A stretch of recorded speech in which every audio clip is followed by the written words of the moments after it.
ဝင်တော့ဆိုးတယ်ဒါပေမဲ့ effective ဖြစ်တယ်နည်းနည်းလေးပဲဆိုတော့လှုပ်ရှုပ်တက်တာပေါ့နော်စိတ်တောက်မယ်ဆိုလို့ရှိရင်လည်းအခွားသေးရကြတော့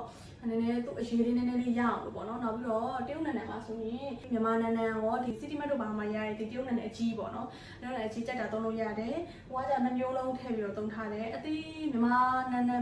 တရုတ်နိုင်ငံဒီကထွက်တဲ့ဟာကြတော့အရသာအနံ့တော့ပိုပြင်းတယ်နောက်ပြီးတော့အရေးထွက်တာနေတယ်အဲ့ဒါကြောင့်အရွက်ကြီးတောက်ဖို့အတွက်ဆို तू ကအရင်ကအရေးထွက်တော့အရင်နဲနေတဲ့အခါကျသိစင်မပြေဘူးပေါ့နော်तू ကတော့ဖြောတော့ရင်ပို့ပြီးတော့မှအဆင်ပြေနေမယ်နောက်ပြီးတော့ဒီဘက်ကတရုတ်နိုင်ငံဆိုလို့ရှိရင်လည်း